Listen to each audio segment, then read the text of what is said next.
الحمد لله رب العالمين، الصلاة والسلام على سيدنا محمد وعلى آله وأصحابه الطيبين الطاهرين ومن اتبعهم بإحسان إلى يوم الدين. اللهم لا سهل إلا ما جعلته سهلا وأنت تجعل الحزن إذا شئت سهلا. سبحانك لا علم لنا إلا ما علمتنا إنك أنت العليم الحكيم. اللهم علمنا ما ينفعنا وانفعنا بما علمتنا وزدنا علما. وأسأل الله سبحانه وتعالى أن يرزقنا حسن النية وحسن الختام. I praise Allah. I thank Allah for the endowments that Allah has given us without Him being obligated to give us anything. And I ask Allah to raise the rank of our beloved Prophet Muhammad and to protect his Muslim nation from whatever he feared for it.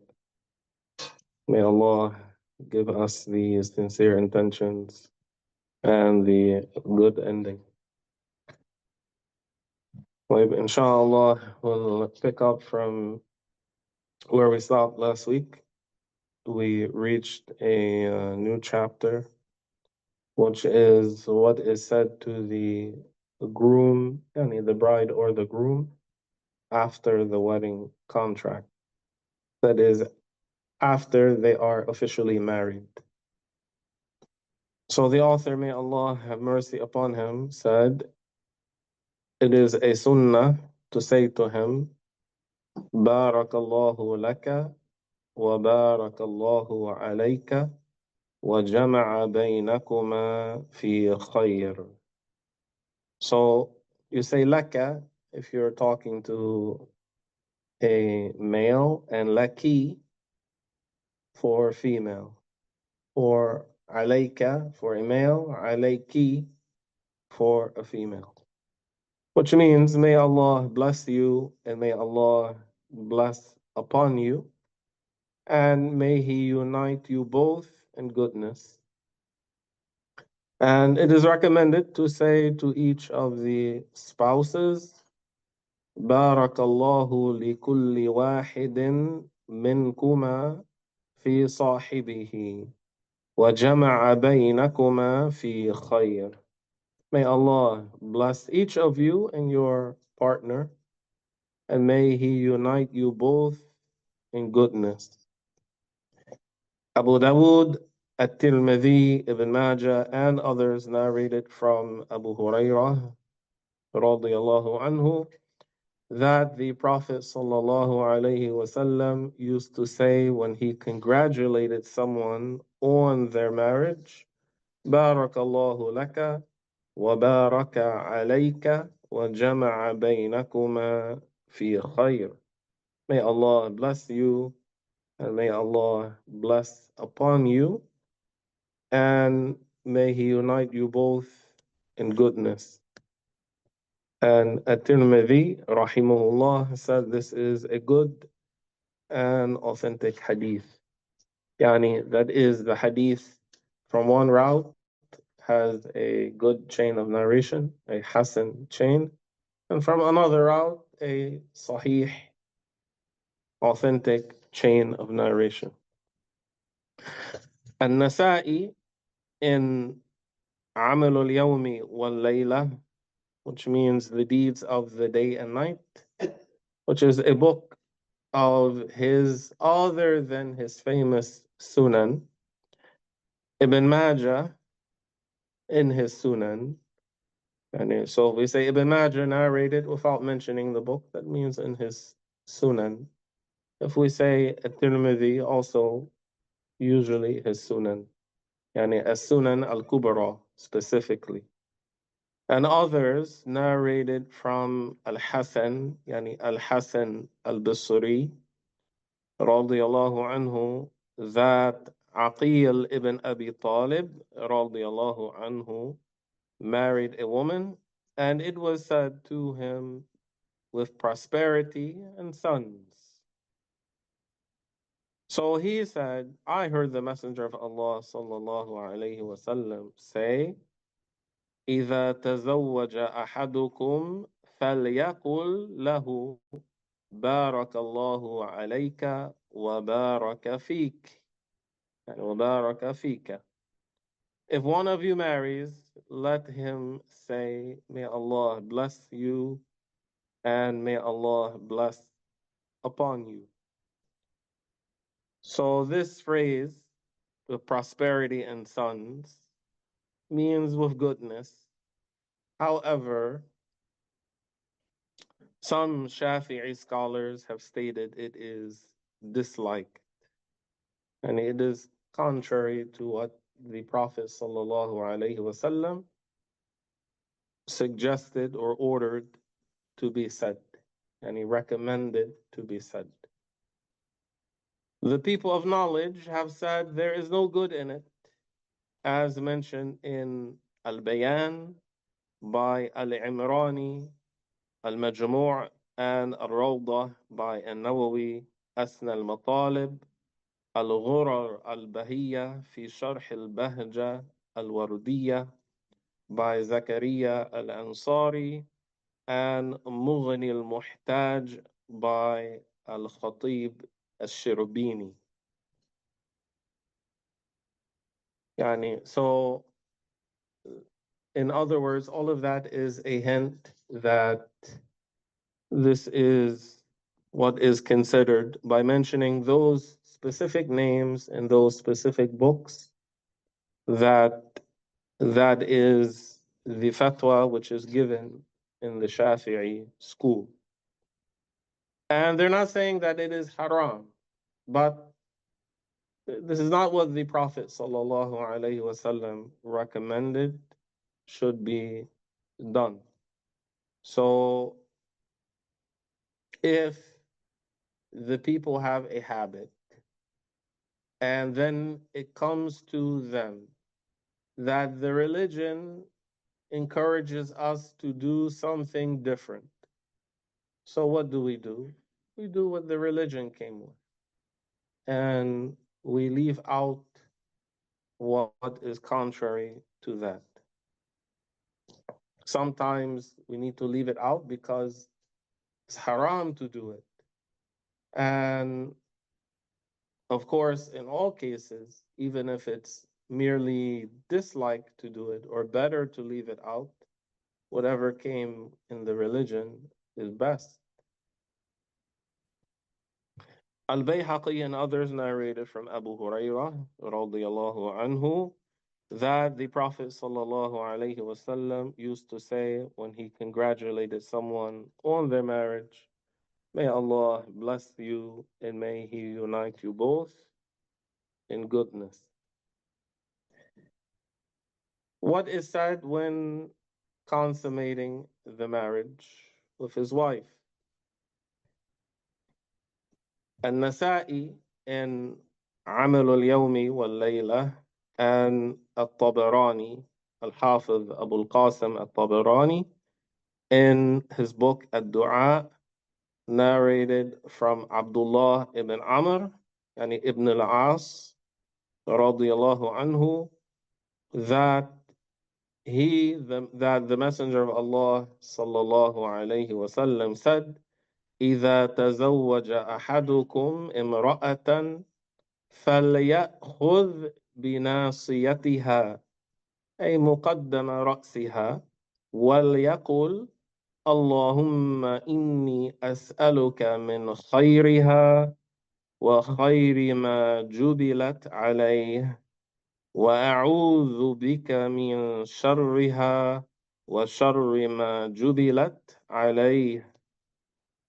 Which means, when one of you marries a woman, let him take hold of her forelock, meaning the front part of her head, yani this area here, the hair that grows here is the forelock, and say, "O Allah, I ask you for the goodness in her and the goodness that you have instilled in her.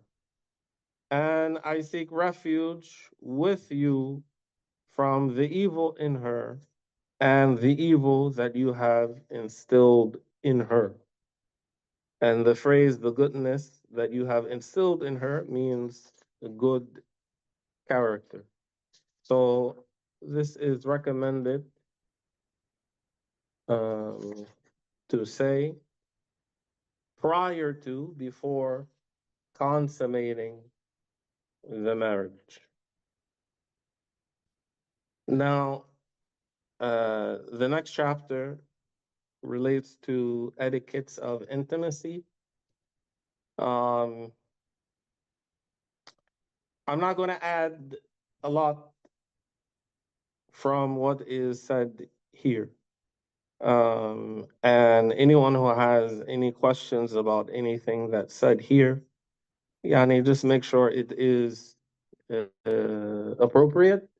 If you have something that you want to ask and you don't want to be like embarrassed to ask, then and you write it down or phrase it in a way that it is not necessarily from you. Some people say this, I heard this, what if this or that.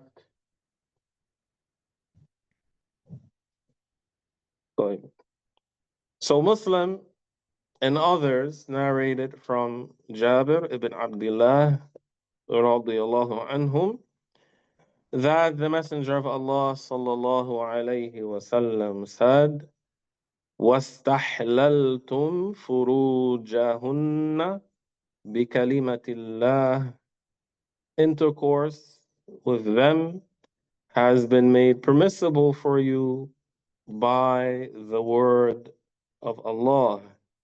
And we explained this hadith previously, that the word of Allah here refers to the formula, the words of the marriage contract. Yani, so sexual intercourse is restricted. It is permissible only under certain circumstances with certain people, such as the spouse within a valid marriage contract. As for the slave woman, yani we're not going to go into those issues. And there are details for it. So if a person wishes to engage in sexual intercourse to relieve themselves and their spouse and to remain chaste, they need to learn the rules to avoid becoming accursed. Yani, merely because you are having intercourse with your spouse, that does not mean you can do whatever you want. There are some things which are permissible and there are some things which are not.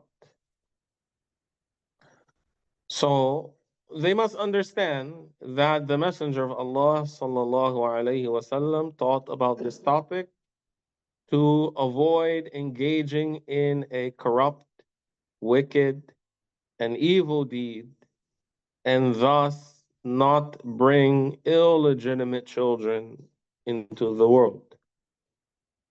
The women of Al Ansar, for example, they used to come to the Messenger of Allah sallallahu alaihi wasallam, and they would ask all types of intimate questions without shyness. Yani, because if they don't ask, how will they learn? Sometimes people would send someone else to ask on their behalf. They did not want to ask the Messenger of Allah sallallahu alaihi wasallam directly for different reasons, but still they would ask by sending someone else, or they would ask the scholars among the companions. And if one of them was a scholar among the companions and he didn't want to ask, he would send someone. Like Imam Ali radiallahu anhu, uh,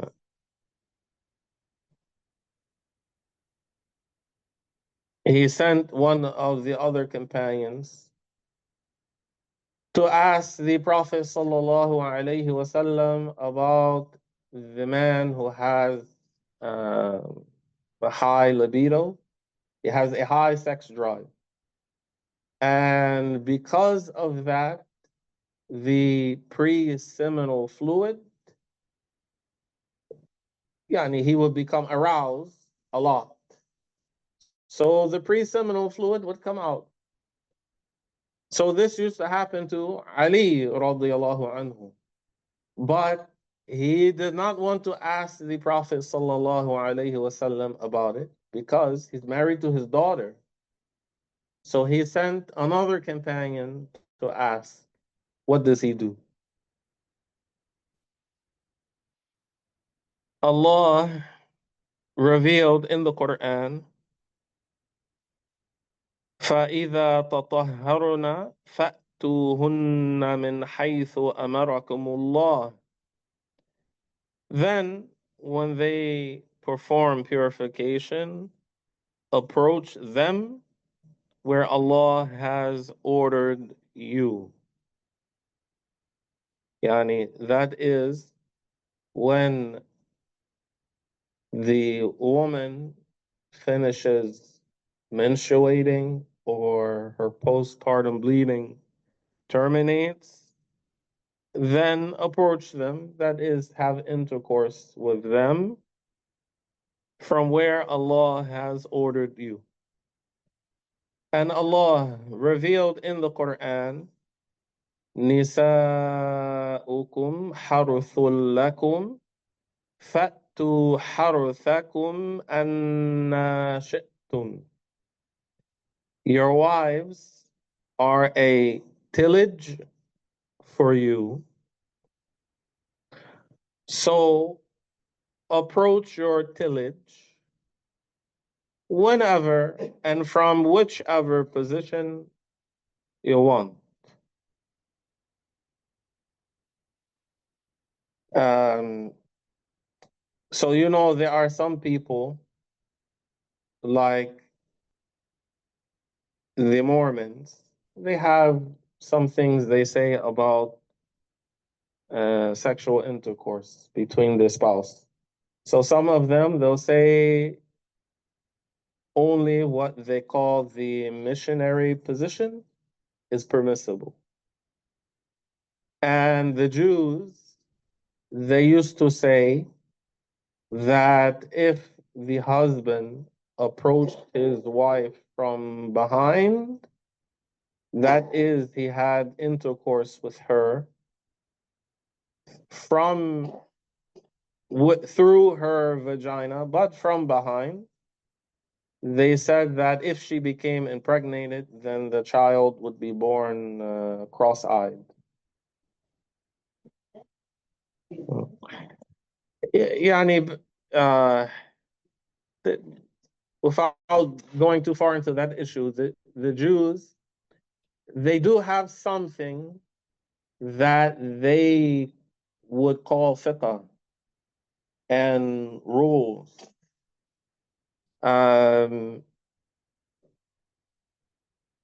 Some of them are very strange. I won't mention any of the things that I've come across, but they say things which are very strange. I mean, to us, they are strange. Now, out of the things they say, what is original and what is not, Allah knows. So this is why the Prophet sallallahu alaihi wasallam, he said, if a Christian or a Jew says something to you, among what is not obviously wrong, or obviously correct. He said, yani something that you don't know. Did Jesus actually say this or did Musa actually say it? You don't know. So the Prophet sallallahu alaihi wasallam, he said, don't believe them and don't belie them. Yani don't rush to believe what a Christian says that Jesus used to say or do. And it's not something which you know for sure this is wrong. Like they say Jesus used to drink wine. We know for sure this is wrong. So we don't believe them.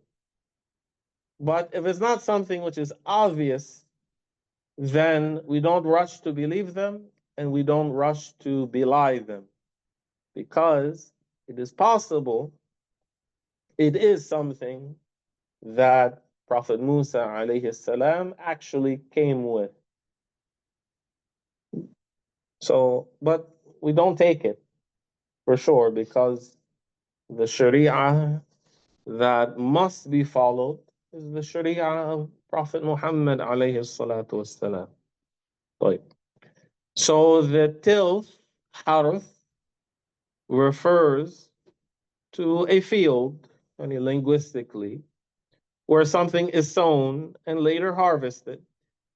So this verse means that your wives are those who will carry your children. So you may approach them in terms of sexual intercourse as you please, with the understanding that penetration is only permissible within the vagina. It is a major sin for a man to penetrate his wife or anyone else in the anus. The scholars explained that the verse allows various positions in sexual intercourse as long as penetration occurs in the vagina. It is sinful to engage in anal intercourse because it is harmful and degrades the individual. Imam Ahmad radiallahu anhu narrated from Ali that the Messenger of Allah sallallahu alayhi wasallam said, وَلَا تَأْتُوا النِّسَاءَ فِي أَعْجَازِهِنَّ أَوْ فِي أَدْبَارِهِنَّ, which means do not penetrate your women from the anus. And he, sallallahu alayhi wasallam, also said, مَلْعُونٌ مَنْ أَتَى امْرَأَةً فِي دُبُرِهَا, damned, and far away from the mercy of Allah, is the one who penetrates his wife from her anus. Imam Ahmad narrated these last two from Abu Hurairah. And he, sallallahu alayhi wasallam, also said, لا ينظر الله عز وجل إلى رجل أتى امرأته في دبرها, which means Allah will not have mercy on a man who penetrates his wife from her anus. Narrated by At-Tirmidhi and others from Ibn Abbas radiyallahu anhum, radiyallahu anhuma. Now, before I continue, is there any questions about this?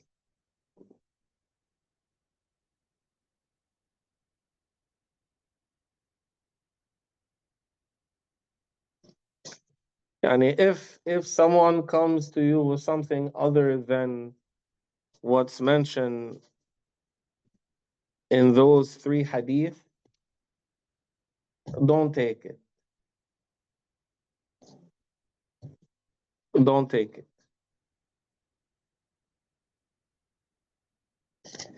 And don't go further than that. Don't go further than that.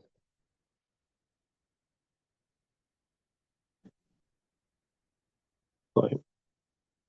Now, oral intercourse is permissible but disliked. It is not among the habits of pious people. So it's not haram, but it is better not to do it. Masturbate, yani, and obviously, um, if there is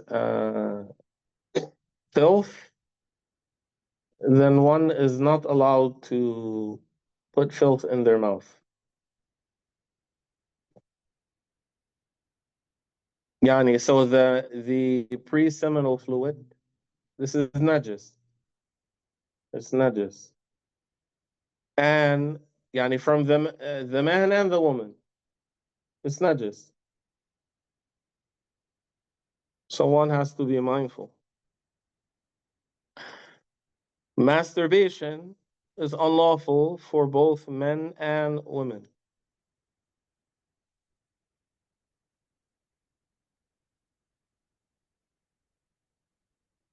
The etiquette of intimacy is to be under a cover while both are undressed, and the place should be private. So, what is recommended is for the husband and wife is not to have intercourse without any cover, with them being completely naked and not having any cover. This is not recommended. No, it's not. It's not haram. It's not haram. Yani, but if they put a sheet, uh, because this is what the religion recommends, then they get reward for that.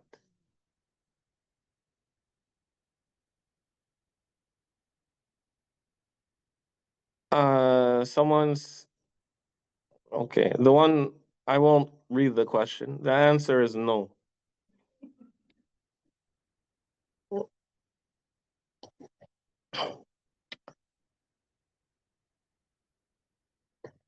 He should be gentle. So the husband should be gentle with caressing, playing, and kissing her while speaking kindly to her and keeping her company. He should say, Allahumma jannibna shaitan wa jannib shaitana ma razaqtana, which means, oh Allah, keep us from the devil and keep the devil away from what you have provided for us. It is rewardable to engage in intercourse with one's spouse with a good intention, such as pleasing their spouse, preserving chastity, or intending to conceive a pious child. Just as one would be sinful for fulfilling one's desires in an unlawful way, one, one is rewarded if one avoids the unlawful and fulfills one's desires lawfully with a good intention. Ibn Hibban narrated from Abu Dhar al-Ghifari radiyallahu anhu that the Prophet sallallahu alayhi wasallam said, في في بضع أحدكم صدقة. In the intercourse of one of you with his wife, there is reward.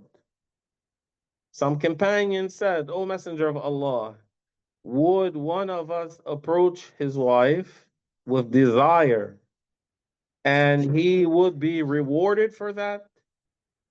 He replied, Sallallahu alayhi wasallam,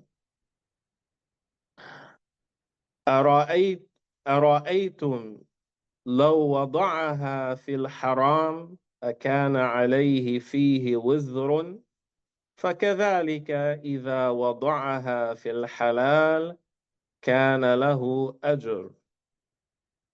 Do you see if he were to place it, that is his private part, in the forbidden, would there be a sin upon him? The answer is yes.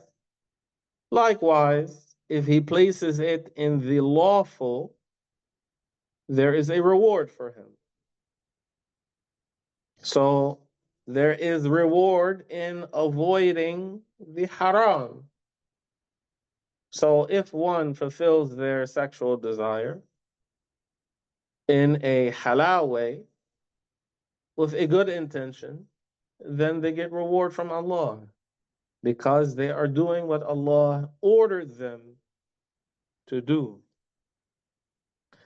A man is not obligated to have intercourse with his wife. However, there are details to that in the Hanafi school. For example, some scholars they said if the husband refuses, then the Muslim judge has the authority to imprison him until he does. So, for example, if a man marries a woman and does not engage in intercourse with her for 10 years, he is not sinful for that. And this does not automatically lead to divorce.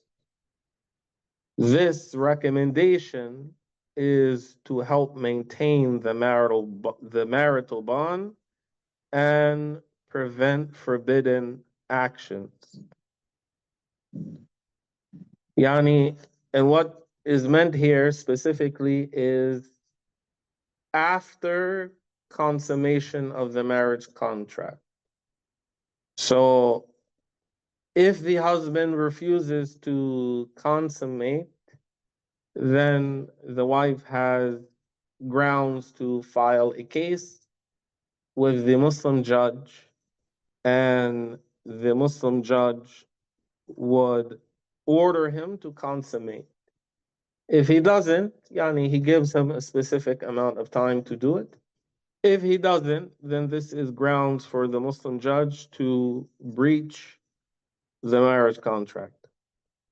But once he consummates the marriage, then the wife no longer has grounds to file a case against her husband for that, for not having intercourse. More details with that will come later. So he should engage in intercourse every 4 nights. This is what's recommended. Adjusting according to his need and hers. And he is not allowed to have anal intercourse with her. He should be gentle with her when she gives birth, keep her company, and not show her sadness over giving birth to a baby girl. In other words, those women here who have given birth, they know that this has a big effect on a woman, on her mental state and uh, her physically.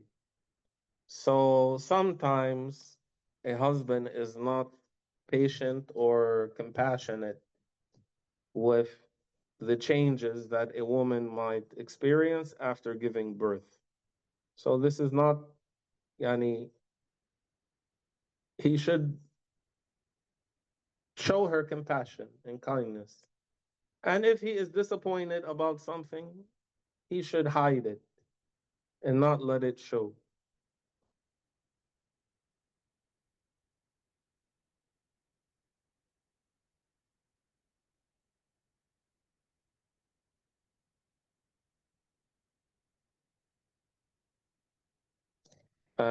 Someone asked, okay, what if a husband already fulfilled his needs before marriage unlawfully, and after that gets married and doesn't fulfill the wife's need? These are two separate issues. If he fulfilled his need unlawfully before marriage, he is sinful. After marriage, then it is according to what we said. So it is not recommended for the husband not to abandon his wife in bed. Let me put it that way. He should not do that. Rather, if she has needs, he should fulfill them. And this will be good for both of them. For a husband to have the right to enjoy his wife's body, certain conditions must be met. He must provide her with lodging, food, and other basic needs. If he is fulfilling these obligations, he has the right to enjoy his wife sexually, and she should not prevent him from this unless she is ill or has another valid reason. Similarly, if a husband is fulfilling his obligations, the wife should not prevent him from enjoying her body, as this could lead to a major sin, which is when a wife disobeys her husband without a valid reason in specific issues. If she does so, her prayers will not be rewarded, and the angels will supplicate against her. Muslim narrated in his Sahih from Abu Hurairah that the Messenger of Allah sallallahu alayhi wasallam said, إذا باتت المرأة هاجرة فراش زوجها فلعنتها الملائكة حتى تصبح. Which means if a woman spends the night refusing her husband's bed, the angels damn her until morning. So that means that a woman who angers her husband without a valid reason by preventing him from the enjoyment of what Allah has permitted him, or by leaving his house, and causing him displeasure, the Prophet ﷺ informed us that such a woman spends the night while the angels are damning her. The angels say, "May Allah's dam be upon you," but she does not hear these angels who are damning her. And the dua of the supplication of the angels is mustajab, yani it's answered. However, if the husband is not providing for his wife, she may have the right to refuse. And there are details to that. These rules ensure fairness and balance in the marriage, promoting a harmonious relationship. If the husband requests sexual intercourse and the wife is not ill or menstruating, she is obligated to comply.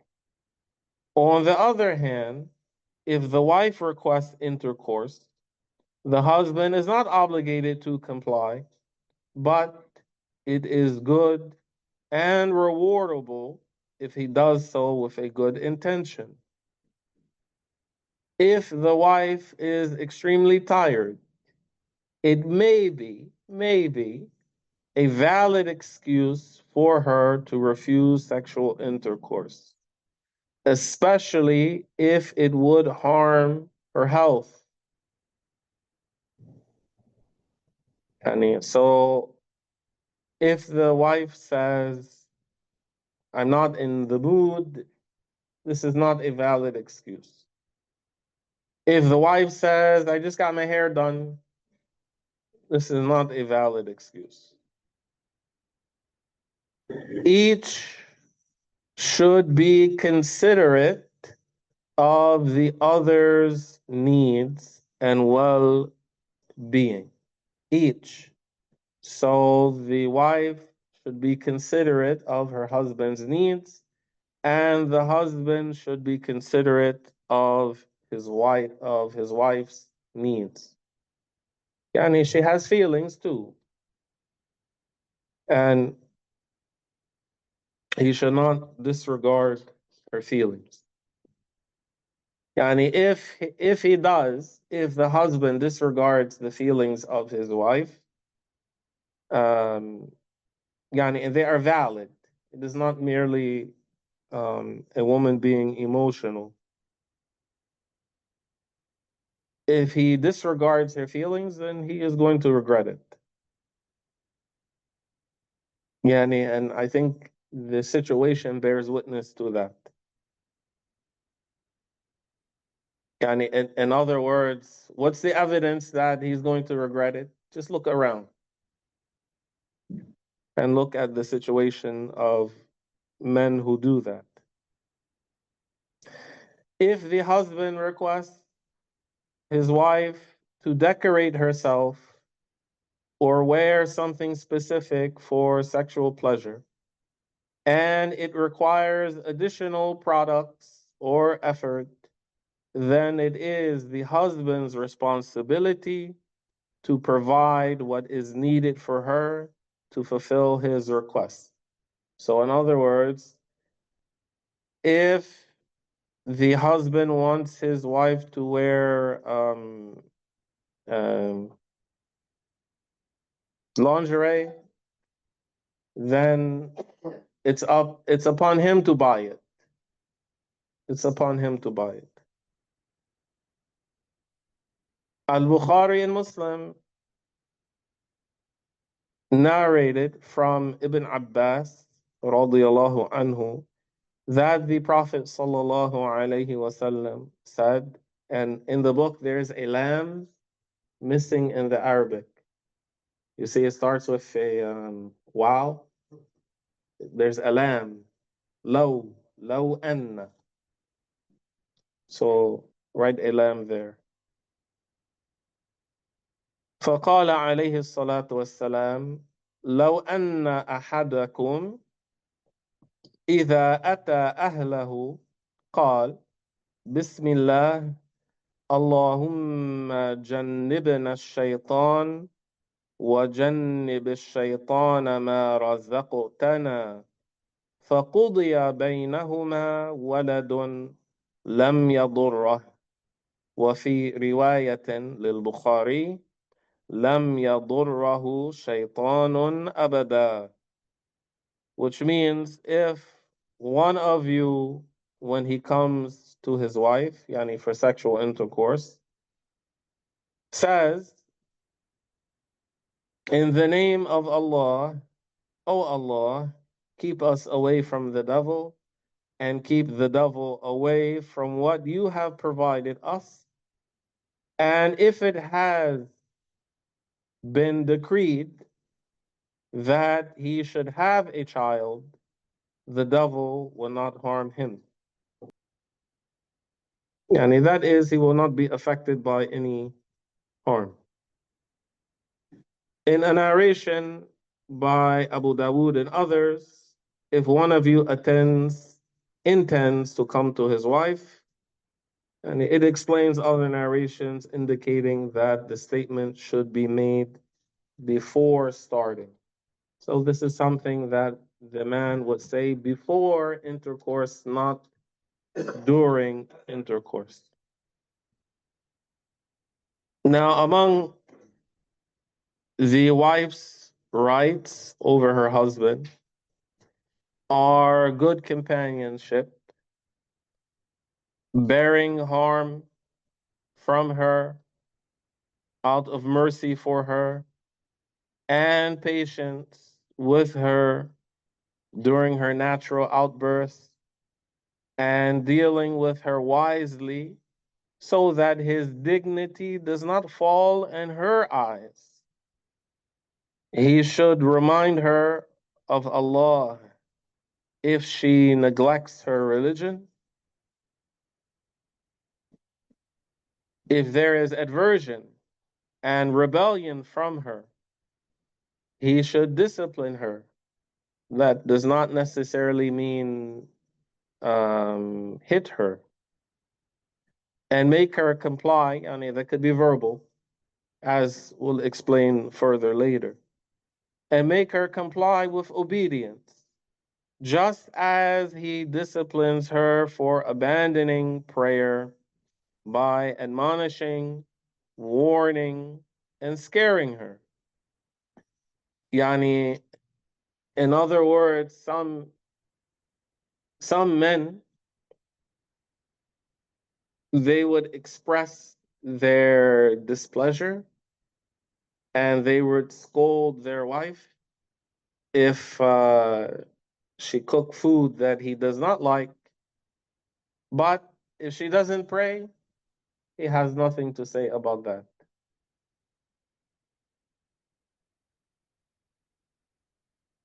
Yani, and that shows a lack of care for the wife. Yani, if the wife cannot cook, she is not sinful. If she does, if she's not a good cook, there's no sin in that. So why scold her for something she's not obligated to do in the first place? But if she leaves out an obligation, one does not say anything. If she does not comply, he should turn his back on her in bed or separate from her by sleeping alone and avoiding her while being in the house. Yani, and that is not the first option. That's not the first option because there is harm in that. So if the man, without following the order that is mentioned in the Quran, and there's more details that will come about it, if he has a problem with his wife and he just says, you know what, I'm going to take my pillow and I'm going to sleep in my man cave, then there is harm in that. It harms the wife. It harms the wife. So he should not do it. Notice, and this is the last thing mentioned in this chapter, contraception is not forbidden, but certain types are discouraged. For example, yes.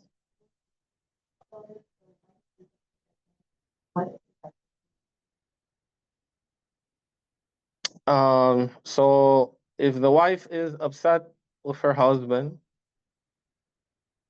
then and she cannot bear being silent, um, then she has to approach it in a way that does not violate his rights. So she cannot degrade him, insult him, curse him out. She is not allowed to speak harshly um, to him. She cannot. She cannot. She cannot kick him out of the bed. Like, yeah, I mean, that's what they do on TV. Like, you know, there's an argument, so the wife tells the husband, "You're sleeping on the couch tonight." No, no, she doesn't have a right to do that.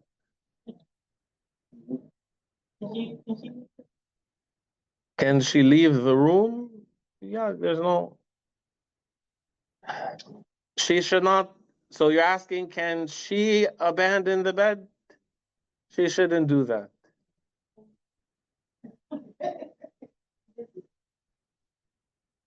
It's not if she left his bed without leaving the house to prevent him from enjoying her, she cannot. She cannot. But if she needs some time for herself to calm down, for example, she still shouldn't do it. She still shouldn't do it. Yani, this is not what the religion recommends, so I'm not going to tell you to do it if the religion does not recommend that. Yeah, isn't this something we talked about during the Riyadh about the hadith of the Prophet sallallahu alaihi wasallam that may Allah have mercy upon the man who wakes up to pray at night and he wakes up his wife, and if she refuses to wake up, he sprinkles some water in her face so she would get up to pray too. And may Allah have mercy upon the woman who wakes up at night to pray and she wakes up her husband. If he refuses to wake up, she sprinkles some water in his face to wake him up. So if you have an argument and you separate in anger, you don't leave the house. Then how are you going to comply with this hadith? So imagine you are asleep and the last experience that you had with this person who just splashed water in your face was, I'm about ready to choke him out or choke her out, or I want to do this, I want to do that, or whatever.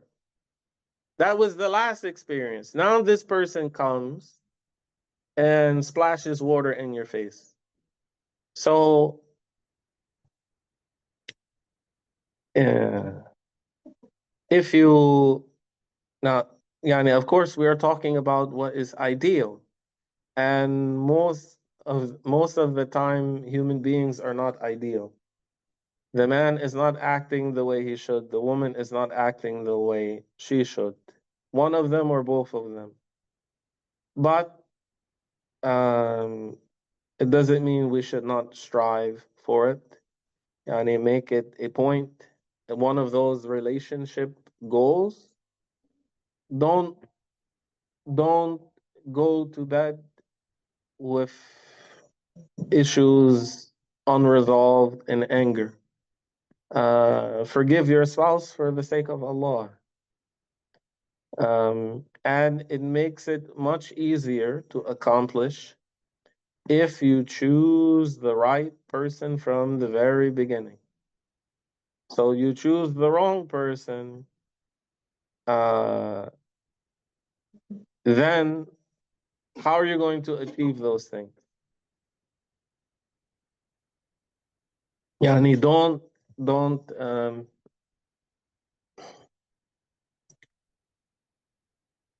I don't think I have really seen this in men, but women in particular, some of them, they say they like the bad boys. Don't don't be a Muslim woman who says I want the bad boys. Then you're going to get what you asked for. So don't be like that.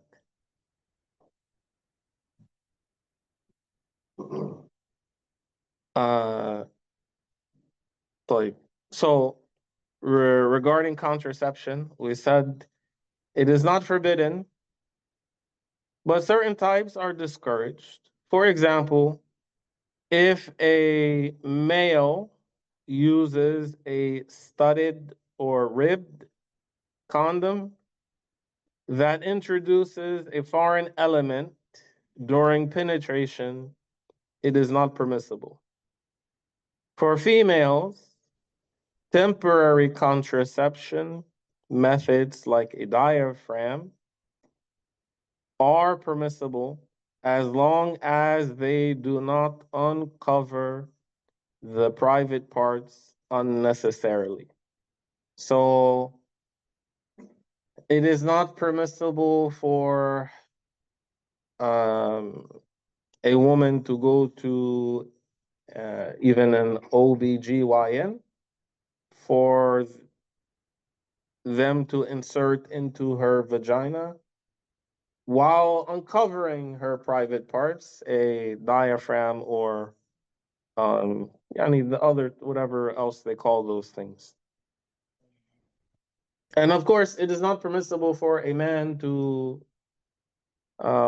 have his testicles chopped off or vasectomy, cutting things and having a woman cut tubes and things like this just so they don't get pregnant. This is haram. It's not permissible. I'm sorry. I'm I don't know. Yeah, I don't know. طيب والله سبحانه وتعالى أعلم وأحكم and Allah knows best. Uh, طيب, so the chat messages have been like piling up for a while now. So before I get to those questions, does anyone have a question? Yes. She in the book it mentions often mentions that he should be gentle. What if it's a woman who does not prefer gentle energy? Stick to the habits of the pious people. But is it Yeah, so if about permissibility? they are not he is if she wants him to hurt her and she gets there's a name for this from Billions. It doesn't have to be like S&M. I'm just Yeah. saying you may not prefer gentle. You may prefer a more forceful style of intercourse. It's not Style. it's not haram as long as he is not harming her. Even if she accepts the harm, it's not haram.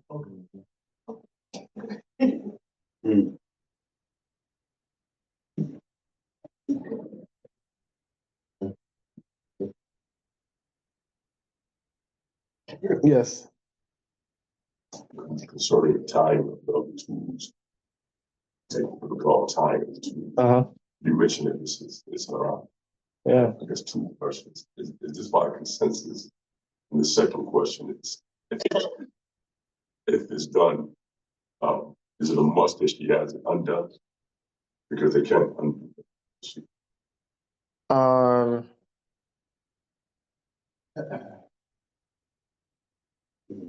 Well, in order for it to be done, doesn't it require surgery, right? Yeah. She has to uncover herself. Does she have a medical necessity to uncover herself? She doesn't. She just doesn't want to get pregnant. So I don't know any scholar who said this is not haram. So is the permissibility the uncovering of herself, or is it the procedure itself? Because she might already be uncovered, like if she's having a cesarean section, and they open her up, and she's all open, and while they do that procedure. I never heard there would be without a medical need for it to get done. I never heard there would be a valid reason to do it, a permissible reason to do. I never heard. So, as for it getting undone, I don't remember the answer. Okay. So let me try to get to these questions. Okay, so someone said you mentioned the dua. Is it recommended for the man to make prior to consummation? Does that dua need to be in Arabic? Can it be? Let me say it in English.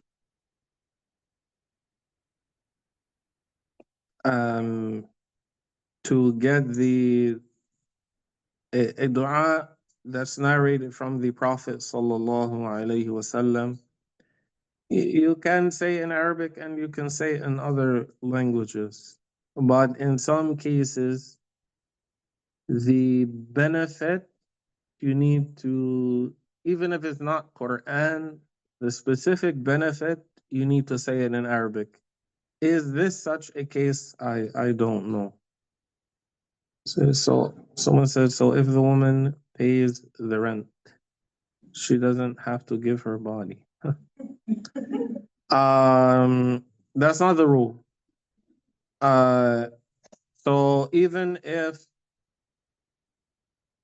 because we mentioned his house, so that's like one of the things you highlight.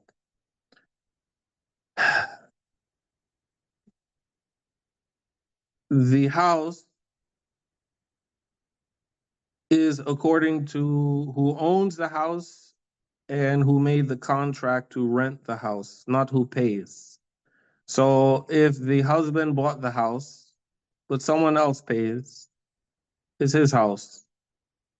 If the husband rented the house, but the wife pays, it's his house.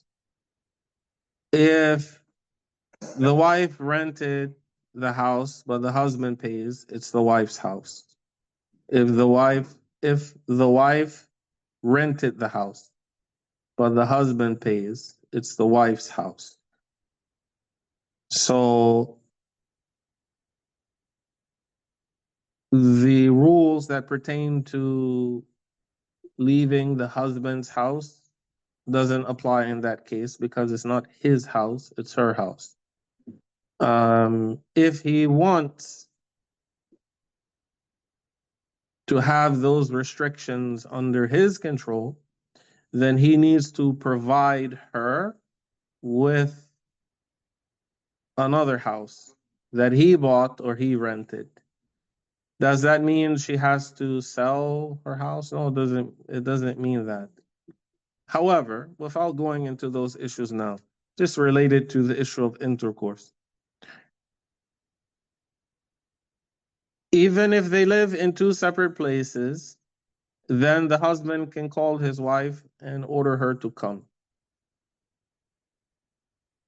So just because she pays the rent, that does not necessitate that she can deny him the right to enjoy her. Someone said, wait, so would we call it a sunnah in this case for the husband to have intercourse with his wife every 4 days? Yes, it is sunnah for the husband to have intercourse with his wife at least every 4 days. And as we said, that would be adjusted accordingly. Maybe there's travel, maybe there's other things involved. What if a woman, it said, what if a woman keeps getting ill after she has intercourse? For example, every time she has intercourse, she gets bladder infection.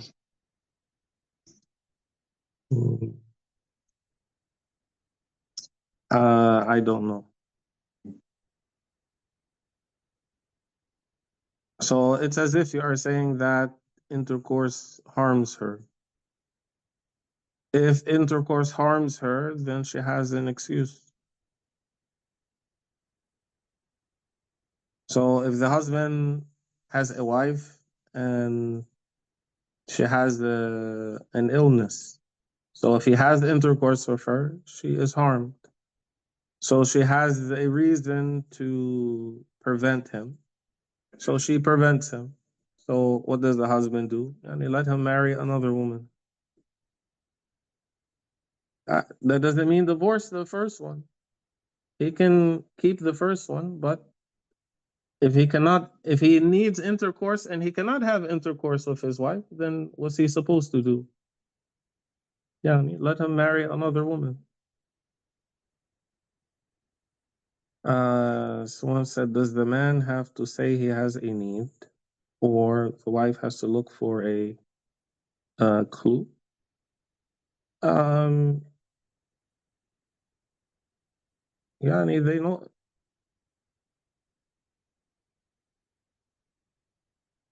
He doesn't have to say it. He can just approach her without saying anything. But there is, we mentioned some of these things. There is a recommended way to approach the wife. The Prophet sallallahu alaihi wasallam recommended that the husband kiss his wife, and he should not approach her like animals approach each other. Yeah, and you ever see? I'm sure you've seen how the rooster chases hens. Yeah, he shouldn't. He chases his wife around the house. Come here, woman. No, no. I mean, maybe they are playing with each other and they enjoy running around the house, but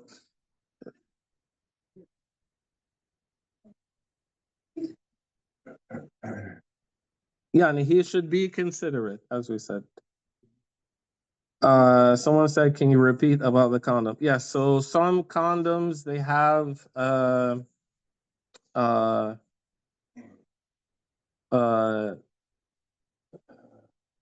bumps, ribs. So some of them have rings around them. Some of them have like bumps or something like that. So if it's to the extent that there's like something foreign, something unnatural being introduced into the penetration, then this is not permissible. Someone said, would the husband need to pay for the food, clothing, then for it to apply, or is it only how? There are details. We'll come to that later.